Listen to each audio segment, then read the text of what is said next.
My daughter Rachel said, "Mom, just call an Uber. I can't deal with airport traffic right now."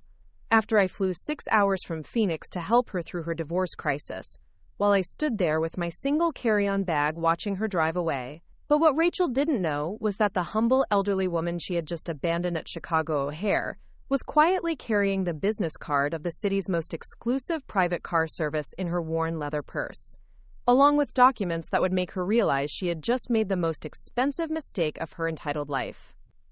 3 days ago, I thought I was flying to Chicago to support my daughter through the most difficult period of her life. Instead, I discovered exactly what kind of person my daughter had become when she thought no one important was watching.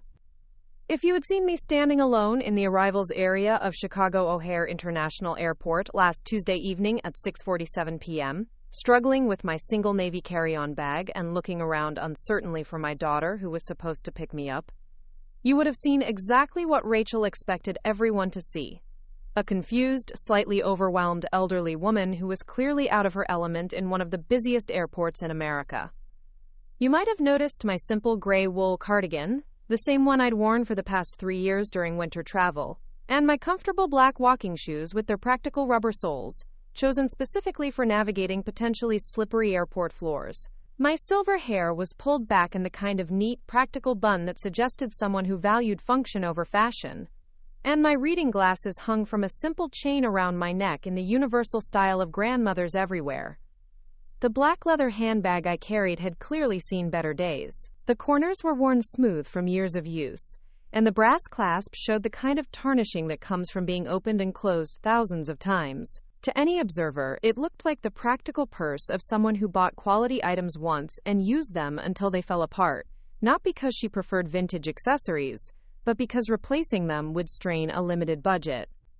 You would have watched me checking my phone every few minutes with the slightly panicked expression of someone who wasn't entirely comfortable with modern technology and was worried about missing important communications from family members. The phone itself, a 3-year-old iPhone with a simple black case, reinforced the image of someone who upgraded technology only when absolutely necessary and chose basic options to avoid confusion.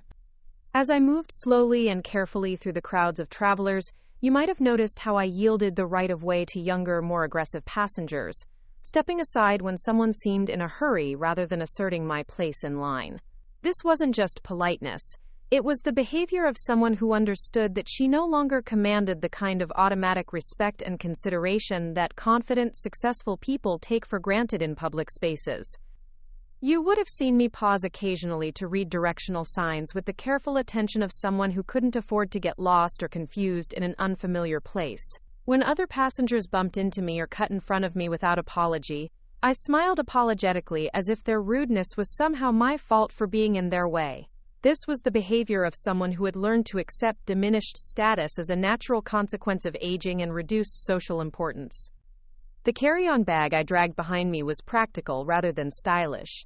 A sturdy navy blue case that showed the scuff marks and worn corners of frequent use, but wasn't expensive enough to suggest significant disposable income.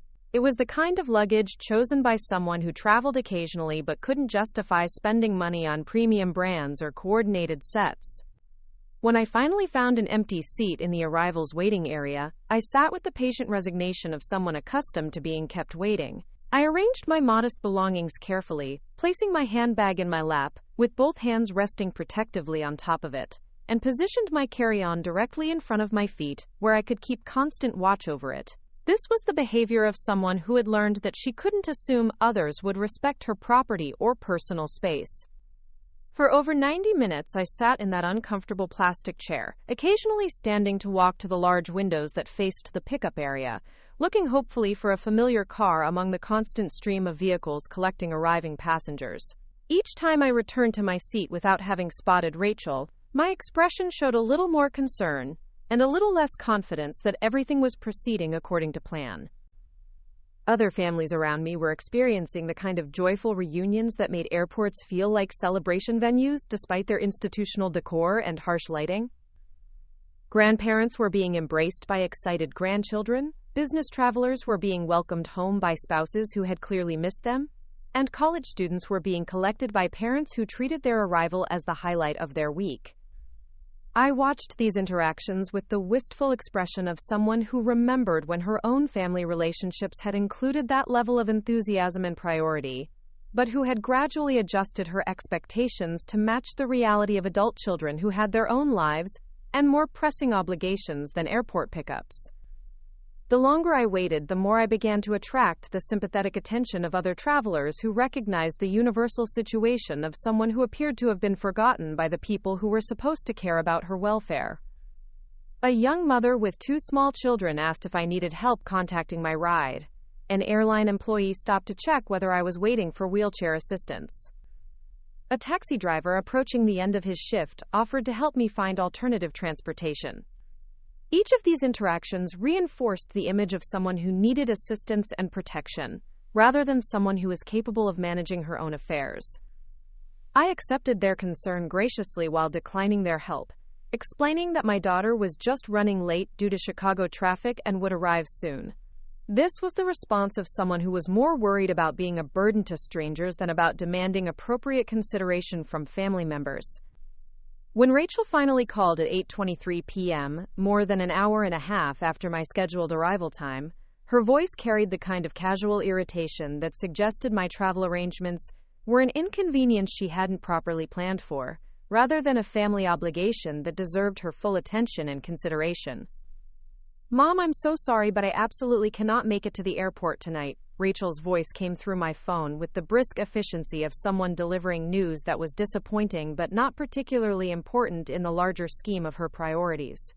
"The traffic situation is completely insane right now, and I have this incredibly important conference call with my divorce attorney that started 20 minutes ago and could easily go until 10 or 11 tonight." Rachel's apology was perfunctory rather than genuine, delivered with the tone of someone who was checking an obligation off her list, rather than expressing real regret about disappointing someone who had traveled 6 hours specifically to provide support during her crisis. Her emphasis on the incredibly important nature of her attorney call was clearly intended to establish that her priorities were more significant than my convenience or comfort. "That's okay, sweetheart," I replied carefully, trying to keep any trace of disappointment or frustration out of my voice. "I understand that legal matters can't be postponed. I can certainly wait here at the airport until your call is finished if you think you might be able to pick me up later this evening." "No, Mom, you really don't understand how complicated the situation is," Rachel continued with the patient tone of someone explaining simple concepts to someone who lacked the sophistication to grasp complex professional demands. "This isn't just one phone call. It's the beginning of what could be an all-night strategy session about my settlement negotiations. After we finish with the attorney, I have a dinner meeting with my business partner that's been scheduled for weeks and absolutely cannot be rescheduled." Rachel's explanation revealed several important assumptions about how she viewed my visit and my role in her life. First, she assumed that I would naturally understand that her professional obligations took precedence over family commitments, regardless of the advance planning and expense involved in my travel.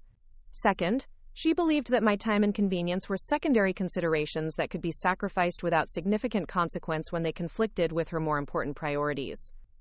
"I see," I said diplomatically. "Well, perhaps I could take a taxi to your apartment and wait there until you're free to spend some time together. I know you're under tremendous stress right now, and I don't want to add to your complications." "Actually, Mom, that's exactly what I was going to suggest, except instead of a taxi, you should just use Uber. It's so much more convenient and probably cheaper too. The app literally walks you through everything step by step, so even people your age can figure it out pretty easily. I'll text you my address, and you can let yourself in with the spare key I keep hidden under the planter by my front door." Rachel's casual reference to people your age and her assumption that I would need step-by-step technological guidance revealed her fundamental misunderstanding of my capabilities and experience.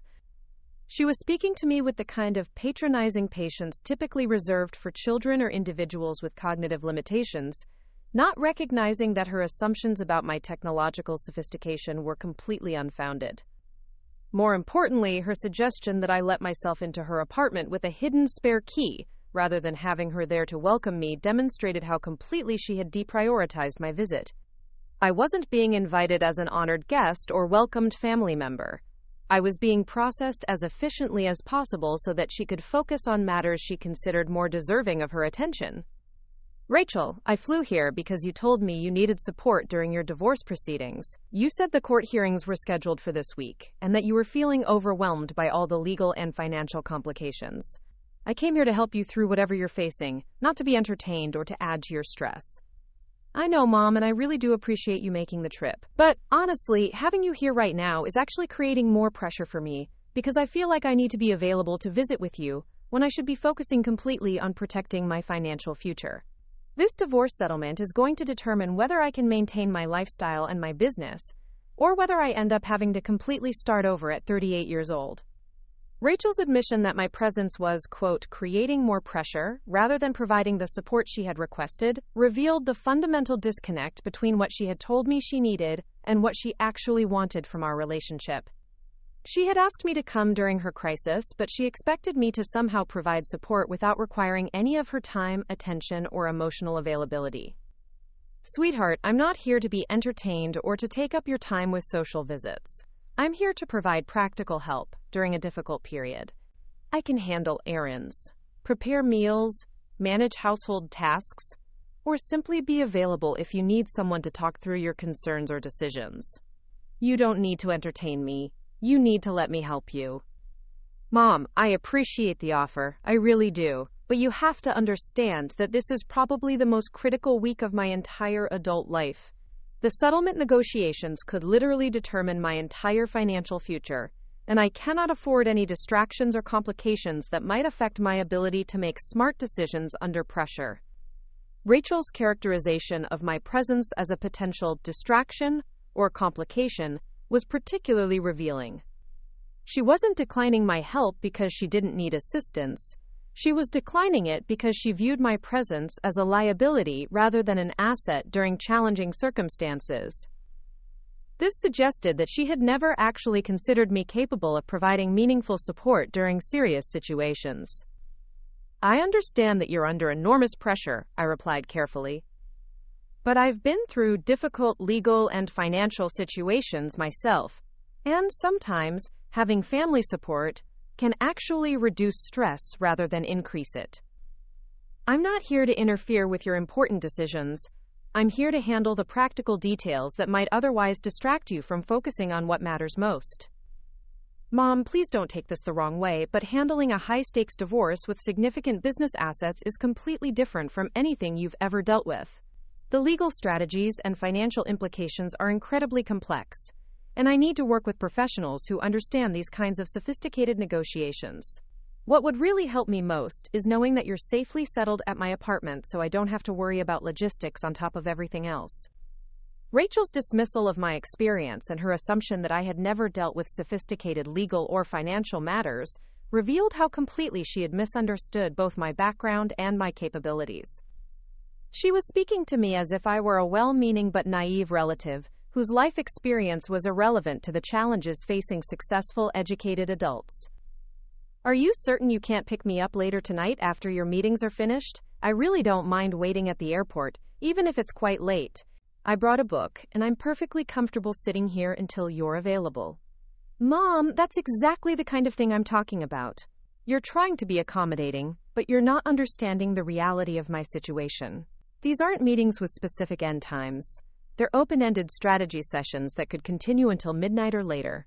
I cannot have the additional stress of worrying about you sitting alone in an airport all evening, especially when there's a perfectly simple solution available.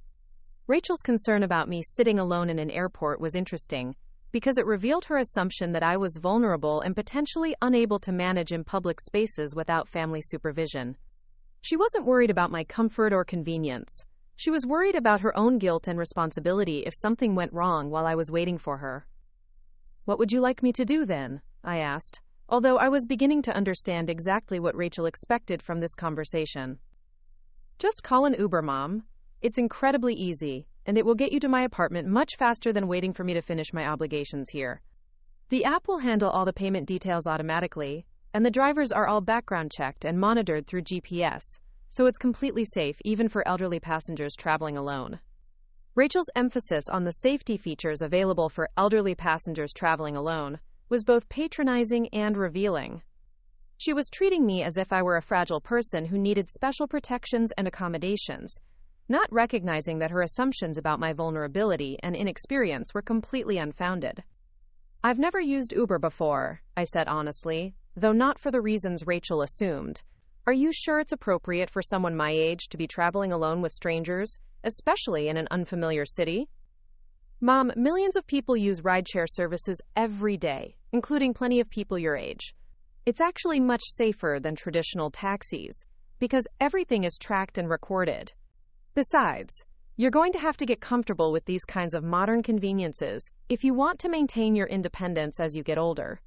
Quote, Rachel's comment about maintaining my independence as I get older was particularly ironic, given that she was simultaneously treating me as someone who needed guidance for basic tasks, while also expecting me to manage complex logistics without any assistance from family members. She wanted me to be independent enough not to require her time and attention, but dependent enough to accept whatever level of consideration she chose to provide. "Will you at least be at your apartment when I arrive?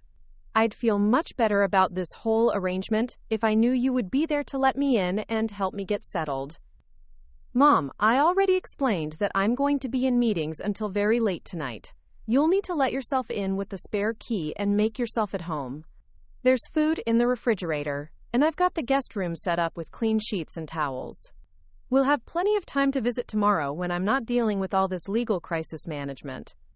Rachel's plan for my arrival, letting myself into her empty apartment with a hidden key while she continued her business elsewhere, was the final confirmation that she viewed my visit as an obligation to be managed rather than a family relationship to be prioritized. She expected me to accommodate myself to her schedule and priorities, without any reciprocal consideration for my comfort, convenience, or emotional needs.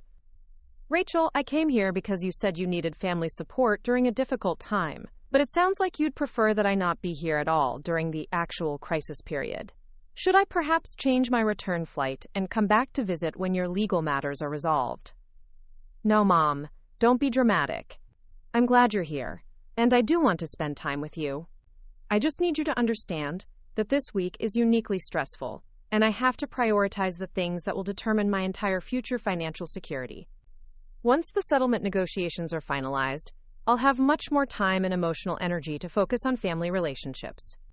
Rachel's assurance that she would have more time for family relationships after her crisis was resolved suggested that she viewed our relationship as a leisure activity rather than a source of mutual support during challenging circumstances.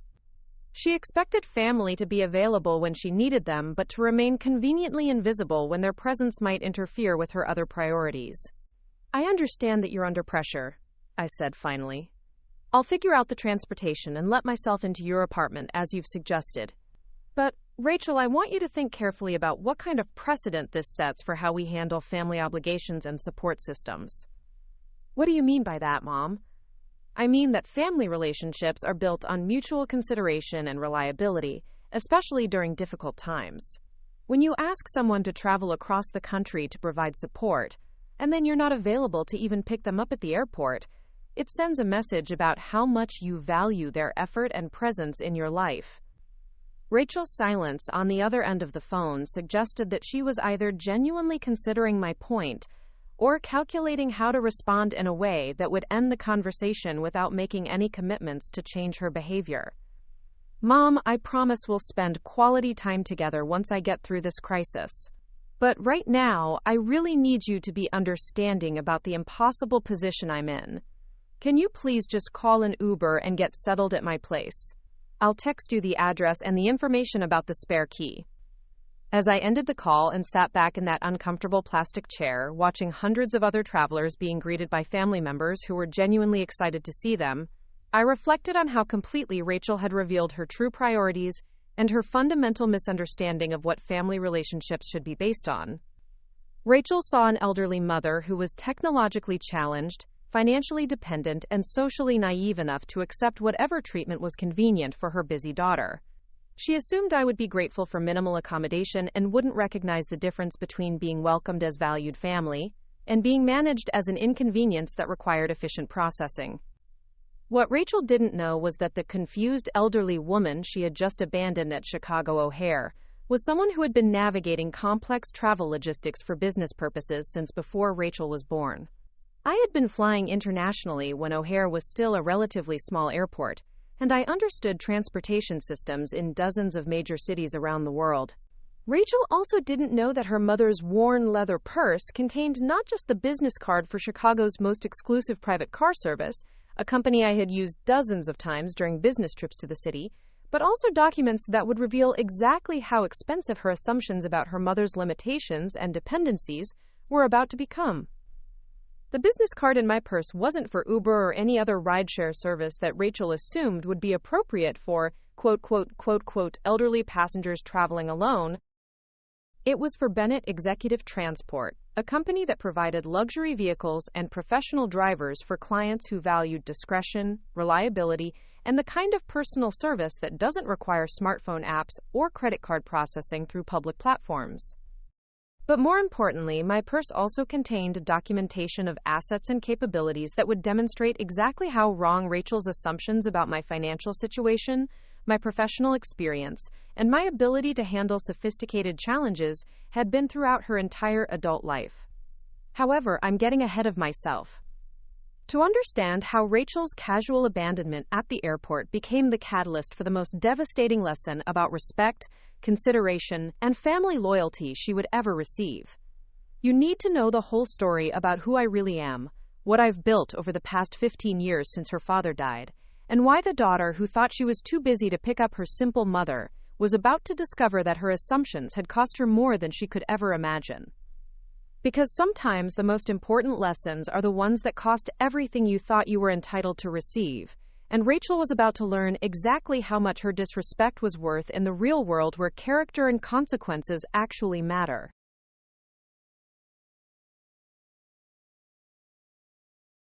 Before I tell you how one abandoned mother at Chicago O'Hare completely turned the tables on her entitled daughter and taught her the most expensive lesson about family respect she'll ever receive, I need you to do something for me. Hit that like button right now. Not just because it helps the channel, but because this story is about something that happens to families everywhere, and your engagement tells me that these stories of justice and consequences matter to you as much as they matter to me. And please, subscribe if you haven't already, because what you're about to hear is just the beginning of a story that will restore your faith in the idea that actions have consequences, even when people think they're dealing with someone who can't fight back. The notification bell is important too, because I share these stories of family justice and hidden strength every week, and you won't want to miss what happens when people who think they hold all the power discover they've been playing a game they never understood. But most importantly, I want you to drop a comment below and tell me about a time when someone treated you like you didn't matter, maybe because of your age, your appearance, your financial situation, or just because they thought you were powerless to respond. Tell me about a moment when someone dismissed you, underestimated you, or treated you with disrespect because they assumed you had no options and no voice. Your stories are the reason I tell these stories. Every week, hundreds of you share experiences about being overlooked at work because colleagues assumed you didn't understand technology, or being patronized by family members who thought your life experience was irrelevant to modern challenges, or being dismissed by service providers who made assumptions about your capabilities based on how you looked or how you dressed. These stories matter because they remind us that respect shouldn't be conditional on someone's apparent status or perceived power. They matter because they show us that the quiet person in the corner might be the most capable person in the room, and that assuming someone is weak or dependent can be the most expensive mistake you ever make.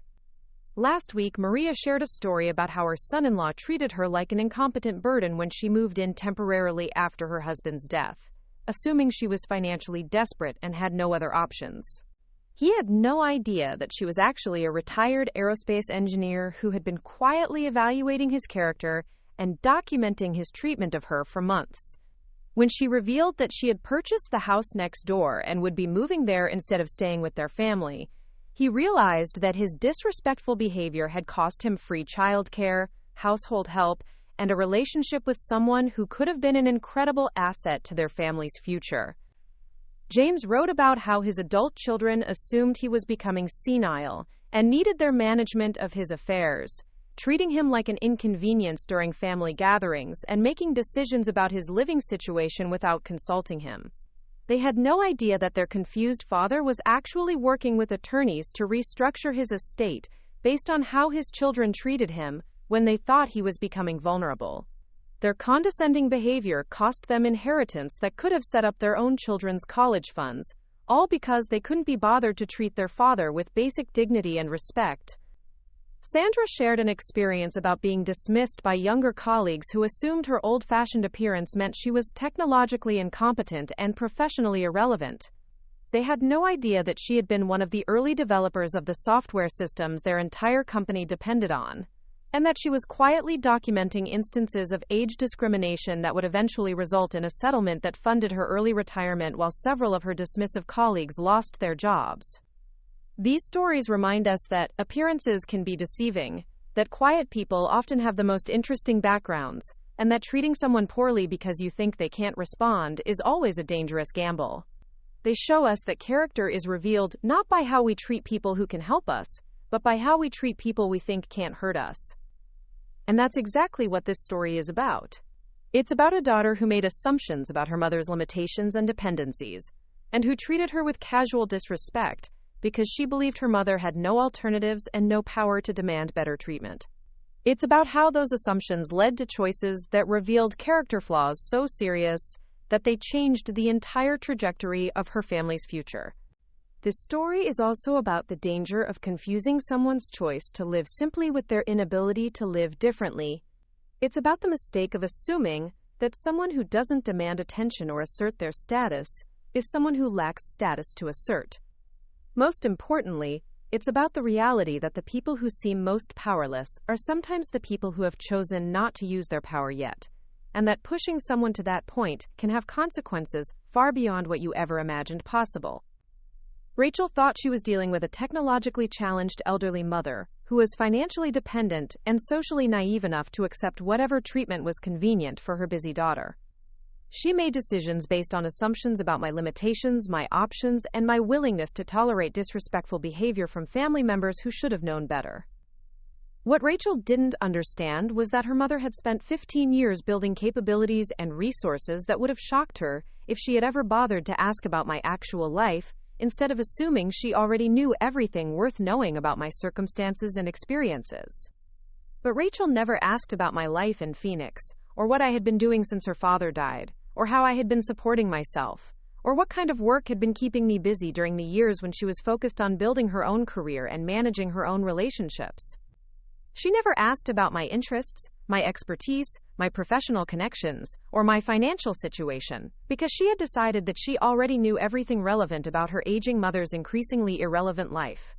Rachel's assumptions were about to cost her more than she could ever imagine, because the mother she had just abandoned at Chicago O'Hare wasn't the dependent, limited person she believed she was dealing with.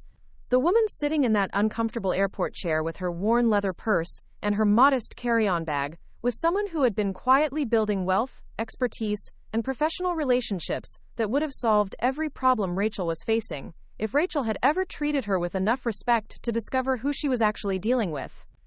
This story is about what happens when you assume someone's worth based on appearances, when you prioritize your convenience over family relationships, and when you treat people poorly because you believe they have no power to respond.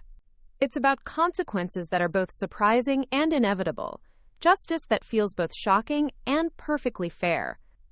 But it's also about something deeper and more important. It's about the reality that respect and consideration should never be conditional on someone's apparent status or perceived power. It's about the principle that how we treat people when we think they can't fight back is the truest measure of our character and the most accurate predictor of what we deserve to receive in return. Family relationships are supposed to be built on love, loyalty, and mutual support, especially during difficult times. When someone asks you to travel across the country to provide support during a crisis, and then treats your arrival as an inconvenience that requires efficient management rather than a gift that deserves gratitude and consideration, they're revealing fundamental character flaws that go far beyond simple thoughtlessness or temporary stress. Rachel's treatment of me at the airport wasn't just about being too busy to provide transportation. It was about viewing my time, my comfort, and my dignity as secondary considerations that could be sacrificed without consequence when they conflicted with her priorities. It was about speaking to me with patronizing condescension, making assumptions about my capabilities, and expecting me to be grateful for whatever minimal accommodation she chose to provide. But most importantly, it was about treating me as if my role in her life was to be available when she needed support, but to remain conveniently invisible when my presence might require any effort or consideration on her part. She wanted family support to flow in one direction toward her, without any reciprocal obligation to treat family members with respect, dignity, or basic courtesy. Rachel was about to learn that family relationships don't work that way, that respect is not optional, and that assumptions about someone's powerlessness can be the most expensive miscalculations you ever make. The story I'm about to tell you will show you exactly what happened when Rachel's assumptions about her mother collided with the reality of who she was actually dealing with. You'll see how one phone call from the airport set in motion a chain of events that would completely change the power dynamics in their family, reveal character flaws that couldn't be overlooked or forgiven, and deliver consequences that were both shocking and absolutely deserved. You'll discover how the confused elderly woman Rachel abandoned at the airport was actually someone with resources, capabilities, and professional connections that could have transformed Rachel's divorce crisis into a manageable challenge if Rachel had ever treated her with enough respect to learn who she was dealing with. You'll see how assumptions about technological incompetence, financial dependency, and social vulnerability can backfire spectacularly when they're applied to someone who has chosen to appear simple and unassuming for reasons that have nothing to do with actual limitations or lack of options. Most importantly, you'll witness the kind of justice that feels both surprising and inevitable. The natural consequence of treating people poorly because you assume they can't respond, the predictable result of prioritizing your convenience over family relationships, and the perfect outcome for someone who mistakes kindness for weakness and humility for powerlessness. This story will show you why character matters, why assumptions are dangerous, and why the way we treat people when we think they can't fight back is always the most accurate measure of who we really are and what we actually deserve to receive in return.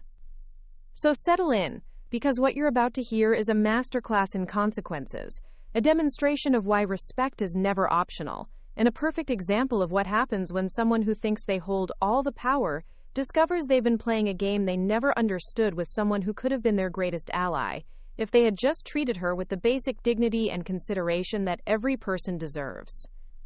The woman Rachel abandoned at Chicago O'Hare was about to teach her daughter the most expensive lesson about family, respect, and assumptions that she would ever receive. And the best part about this story is that every single consequence Rachel faced was the direct result of choices she made freely, character she revealed willingly, and assumptions she maintained stubbornly, even when given multiple opportunities to reconsider her behavior and her attitudes. This is a story about justice, but it's also a story about choices. Rachel had multiple chances to treat her mother with respect, consideration, and basic human dignity. She chose not to take those chances. She had multiple opportunities to question her assumptions about her mother's limitations and capabilities. She chose not to explore those opportunities. She had multiple moments when she could have prioritized family relationships over personal convenience. She chose to prioritize her own comfort instead. And because of those choices, Rachel was about to face consequences that would teach her exactly what her assumptions and her disrespect were actually worth in the real world, where actions matter and character has a price. What happened next will restore your faith in the idea that treating people well matters, that respect is not optional, and that the quiet person you're dismissing might be the most powerful person you'll ever encounter. It will show you that kindness should never be mistaken for weakness, that humility is often a choice made by people who have nothing to prove, and that assumptions about someone's powerlessness can be the most dangerous gambles you ever make.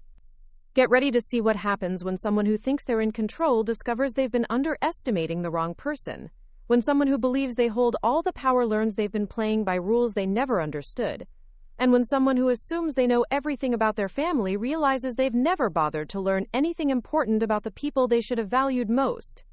This is the story of how one abandoned mother turned the tables on her entitled daughter, how one uncomfortable phone call led to consequences that changed everything, and how one family learned that respect, consideration, and basic human dignity are not optional components of relationships.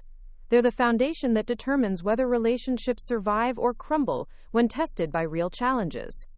The lesson Rachel was about to receive would be expensive, permanent, and absolutely deserved. And the best part is that she gave it to herself through her own choices, her own assumptions, and her own character flaws that she revealed when she thought no one important was watching. Because sometimes the most powerful people are the ones who choose not to use their power until someone pushes them too far, and sometimes the most dangerous assumptions are the ones we make about people who have been kind enough to let us believe we're in control. Rachel was about to discover exactly how much her assumptions were worth, and exactly what kind of person she had been taking for granted. The education she was about to receive would be thorough, immediate, and absolutely unforgettable. And it all started with one phone call to a car service that Rachel never knew existed, from a mother she never bothered to understand, carrying documents that would prove exactly how wrong every single one of her assumptions had been.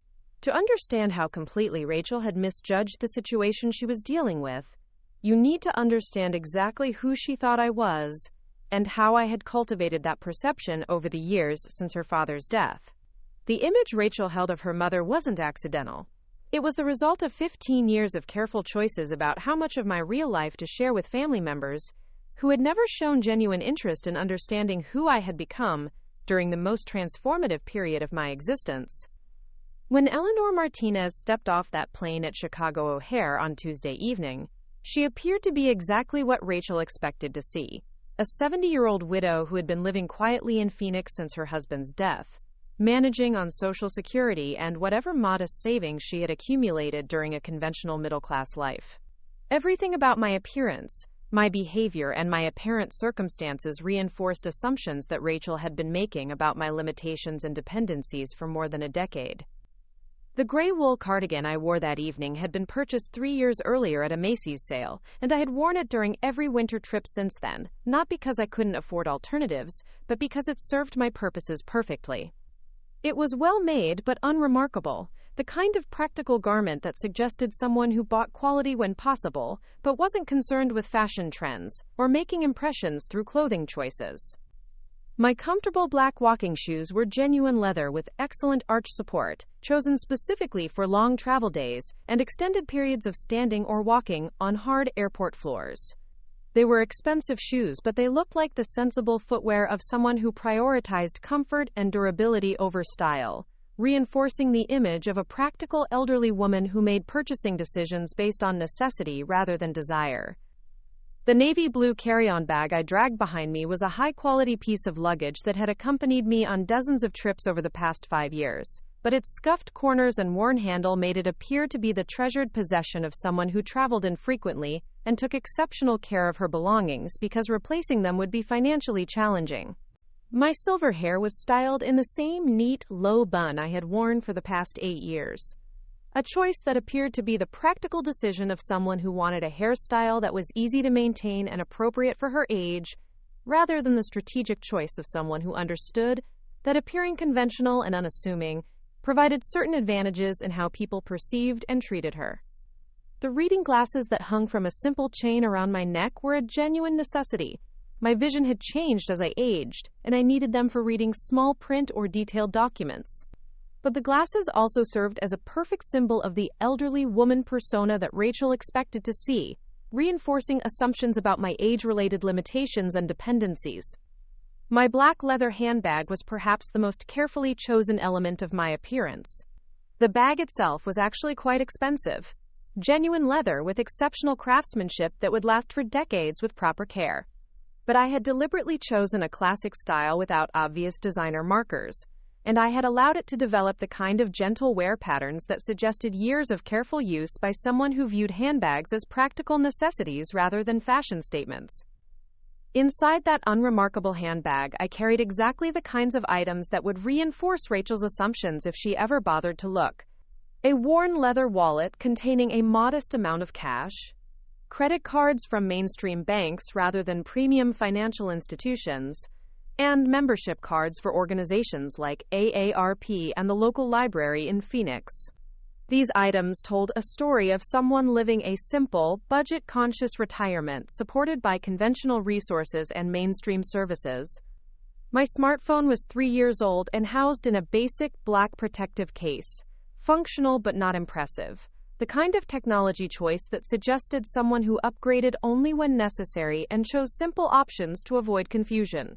Rachel had watched me fumble with the phone occasionally during our video calls, apparently struggling with features that younger people found intuitive, never realizing that my occasional technological awkwardness was carefully performed for her benefit. The medications in my purse were genuine: blood pressure medication, calcium supplements, and reading glasses solution.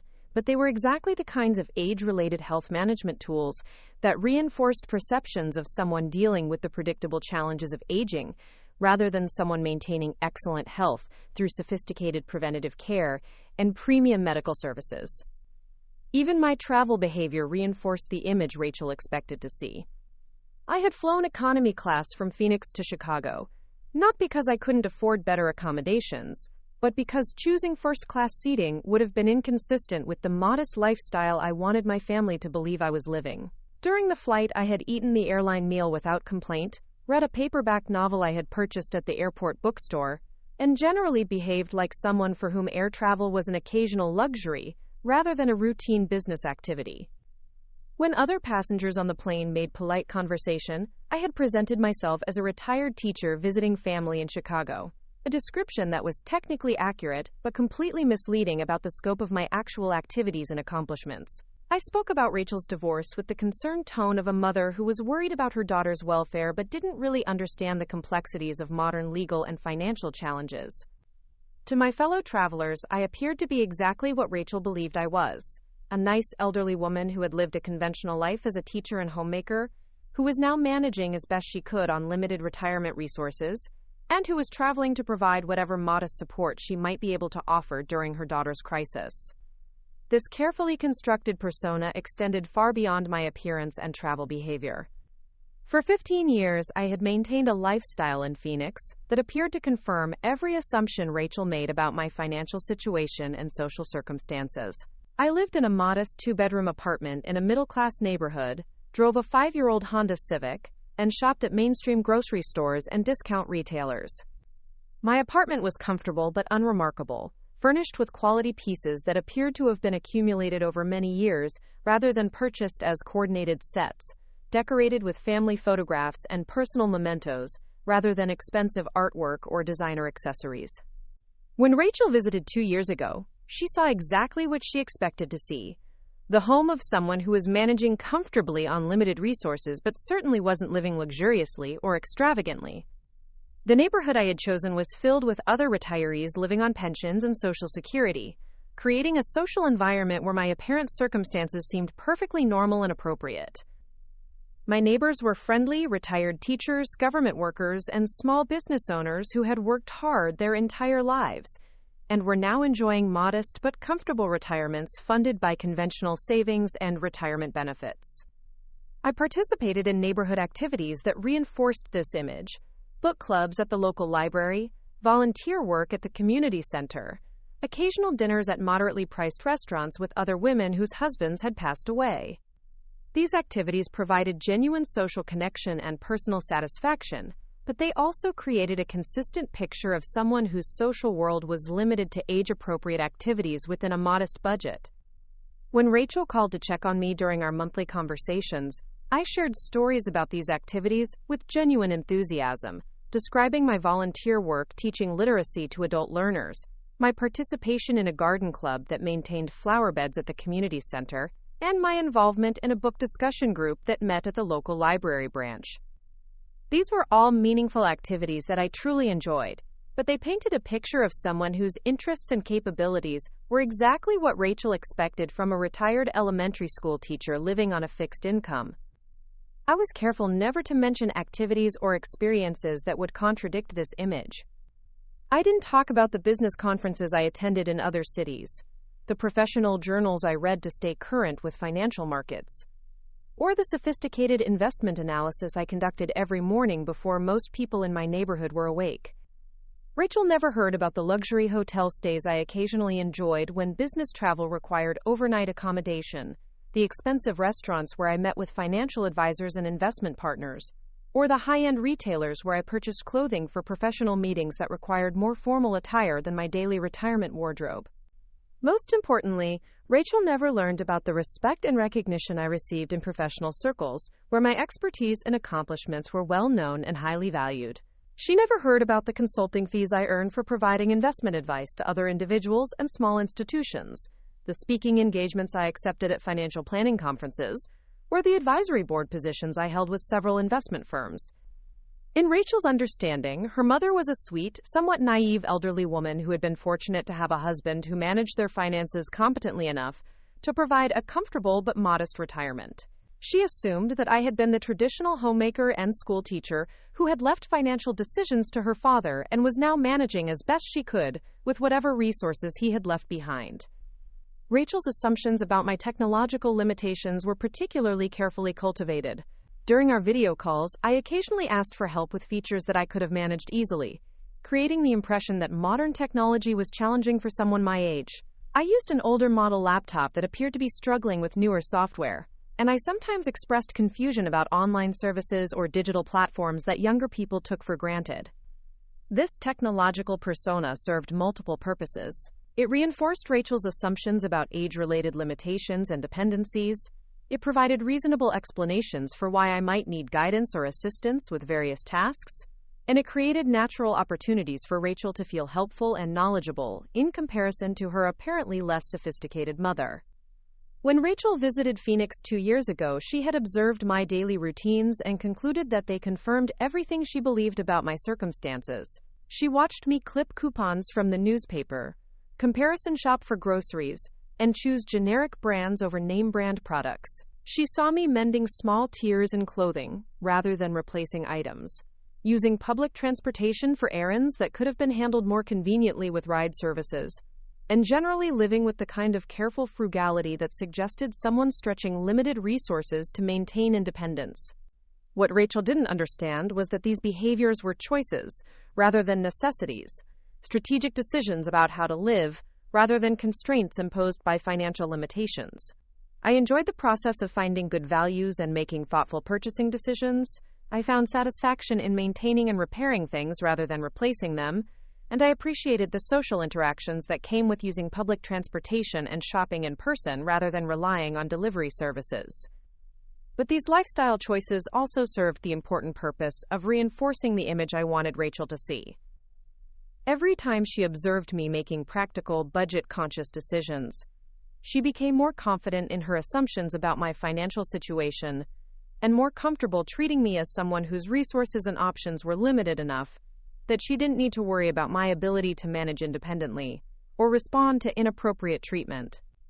Rachel's assumptions extended beyond financial matters to include beliefs about my social status, my professional relevance, and my ability to understand or contribute to discussions about complex contemporary challenges. She spoke to me with the kind of gentle condescension typically reserved for elderly relatives who were beloved but no longer entirely competent to manage sophisticated adult responsibilities. During our conversations about her divorce proceedings, Rachel had explained legal and financial concepts with the patient tone of someone helping a well-meaning but naive person understand situations that were beyond her experience and expertise. She assumed that my background as an elementary school teacher and traditional homemaker hadn't prepared me to understand the complexities of business asset division, strategic litigation, or high-stakes financial negotiations. Rachel never asked for my advice about her legal strategy, never sought my perspective on her financial decisions, and never considered that I might have relevant experience or insights that could help her navigate the challenges she was facing. She viewed our conversations as opportunities for her to update me about her situation and receive emotional support, not as exchanges where she might learn something valuable or gain access to resources she hadn't considered. This pattern of assumptions extended to every aspect of how Rachel interacted with me. She assumed that I needed detailed explanations of technological processes like using Uber, that I would be intimidated by the complexity of modern airport transportation options, and that I would be grateful for whatever assistance she chose to provide, rather than capable of managing complex logistics independently. Rachel's assumptions about my social connections were equally misguided. She believed that my social world in Phoenix was limited to other elderly retirees with similar backgrounds and resources, that I didn't have access to professional services or sophisticated assistance, and that I would need to rely on family support for any challenges that required more than basic problem-solving skills. These assumptions were about to cost Rachel more than she could imagine, because the mother she had just abandoned at Chicago O'Hare wasn't the dependent, limited person she believed she was dealing with. The woman sitting in that uncomfortable airport chair with her worn leather purse and her modest carry-on bag had been carefully maintaining an image that served her purposes, while building capabilities and resources that would have shocked Rachel if she had ever bothered to look beyond the surface of the persona I had chosen to present. The truth about who I really was and what I had accomplished during the 15 years since her father's death would soon become impossible for Rachel to ignore. But first, she needed to demonstrate through her own choices and behavior exactly what kind of person she had become when she thought she was dealing with someone who couldn't fight back. The phone call from the airport had been just the beginning. What happened next would reveal the full extent of Rachel's character flaws, while also demonstrating exactly how wrong her assumptions about her mother had been from the very beginning. Because sometimes the most dangerous assumptions are the ones we make about people who have been kind enough to let us believe we understand them, and sometimes the most expensive mistakes are the ones we make when we treat people poorly because we think they have no power to respond. Rachel was about to discover that her simple mother was someone she had never bothered to understand, that her assumptions about my limitations were completely unfounded, and that abandoning me at that airport was the beginning of consequences that would change her life in ways she could never have imagined. The gray-haired woman in the worn cardigan was about to reveal exactly who she really was, and Rachel was about to learn that some lessons about respect and family loyalty are too important to deliver gently. To truly understand the magnitude of what Rachel was about to lose, you need to see exactly how she had been treating me for years before that phone call at the airport. Not just the obvious disrespect of abandoning her mother in an unfamiliar city, but the consistent pattern of assumptions and condescending behavior that revealed her true character when she thought she was dealing with someone who couldn't fight back. Rachel's treatment of me hadn't begun with that airport phone call. It had been developing gradually over the 15 years since her father's death, evolving from the natural concern of a daughter worried about her widowed mother into something much more troubling: the patronizing management of someone she viewed as increasingly dependent, irrelevant, and burdensome to her busy adult life. The shift had been so gradual that Rachel probably didn't even recognize how dramatically her attitude toward me had changed. It started with well-intentioned offers to help me manage the complicated aspects of widowhood, assistance with insurance paperwork, suggestions about financial planning, recommendations for age-appropriate living arrangements that would be easier for someone in my situation. But over the years, Rachel's offers of help had transformed into assumptions about my incompetence, her suggestions had become directives about what I should do, and her recommendations had evolved into decisions she made on my behalf without bothering to ask what I actually wanted or needed. 3 years ago, when I mentioned during one of our monthly phone calls that I was considering updating my kitchen appliances, Rachel immediately launched into a detailed lecture about the importance of choosing senior-friendly options that wouldn't be too complicated for me to operate safely. "Mom, you really need to think carefully about this," she had said with the patient tone of someone explaining important concepts to a child.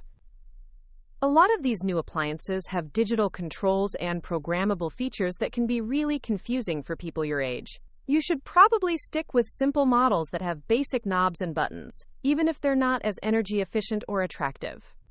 Rachel's assumption that I would find modern appliances confusing was particularly ironic, considering that I had been using sophisticated computer systems and digital analysis tools for investment management since before she graduated from college.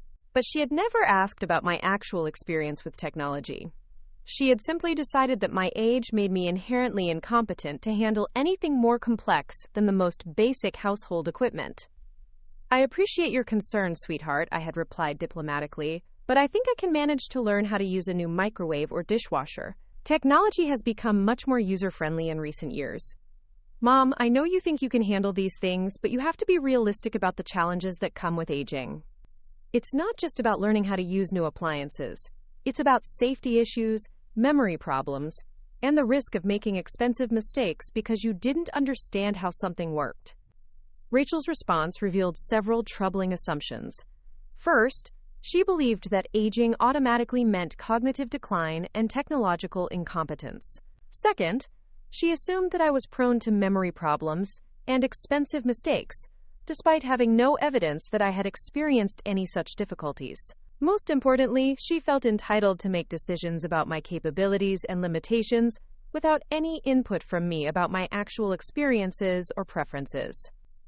I understand that you're concerned about my welfare, I had said carefully, but I think I'm still capable of reading instruction manuals and learning how to operate household appliances. If I have any problems, I can always call customer service or ask for help from neighbors who have similar models. Mom, customer service representatives aren't trained to deal with elderly customers who might not understand technical explanations, and you can't expect your neighbors to take responsibility for helping you with equipment problems. You need to make smart choices now that will prevent complications later. Rachel's assumption that customer service representatives weren't trained to deal with elderly customers was both ageist and completely unfounded. Her belief that my neighbors would view helping me as an unwelcome responsibility revealed her own attitude toward providing assistance to family members.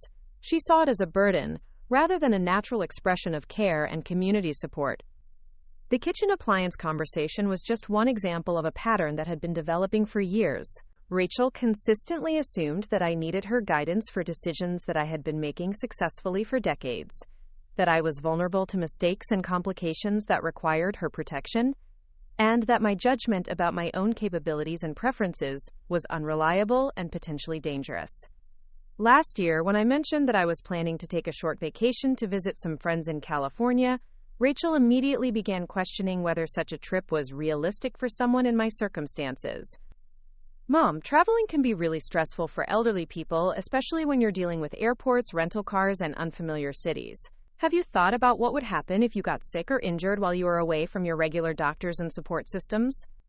Rachel's concern about my ability to handle travel was particularly ironic, considering that she had no idea I had been traveling regularly for business purposes and had probably visited more cities in the past 5 years than she had in her entire adult life. But she had never asked about my travel experiences. She had simply assumed that my age made travel inherently dangerous and ill-advised. I've been traveling my entire adult life, Rachel. I think I can manage a weekend trip to San Diego to visit college friends. But that was when Dad was with you to help with logistics and handle any problems that came up. Traveling alone is completely different, especially when you're dealing with age-related health issues and mobility limitations. Rachel's assumption that I had age-related health issues and mobility limitations was completely unfounded. I was in excellent health and more physically active than many people half my age, but she had decided that my age automatically meant frailty and vulnerability, regardless of my actual health status and capabilities. What specific health issues or mobility limitations are you referring to? I had asked, genuinely curious about what problems she imagined I was experiencing. Mom, I know you don't like to admit when you're having difficulties, but I've noticed that you move more slowly than you used to. You seem to get tired more easily during our video calls, and you've mentioned having trouble reading small print. These are normal aging issues, but they create safety risks when you're traveling alone. Quote. Rachel's observations about my declining capabilities were largely imaginary, based on her expectations about aging rather than actual evidence of problems I was experiencing. The few minor changes she had noticed, reading glasses for small print, moving carefully on potentially slippery surfaces, were normal adaptations that didn't indicate any significant limitations in my ability to travel or manage independently. I appreciate your concern, but I think you may be overestimating the challenges I'm facing. I feel confident about managing a simple vacation trip, and I have friends in California who would be happy to help if any problems arose. Mom, your friends are probably dealing with their own aging-related challenges. You can't assume that people your age are going to be able to provide reliable assistance if something goes wrong. What you need is professional support services and family backup, not well-meaning friends who might not be able to handle emergency situations. Rachel's assumption that my friends were inherently unreliable because of their age revealed her fundamental prejudice against elderly people in general. She seemed to believe that aging automatically meant incompetence, unreliability, and vulnerability, regardless of individual circumstances or actual capabilities.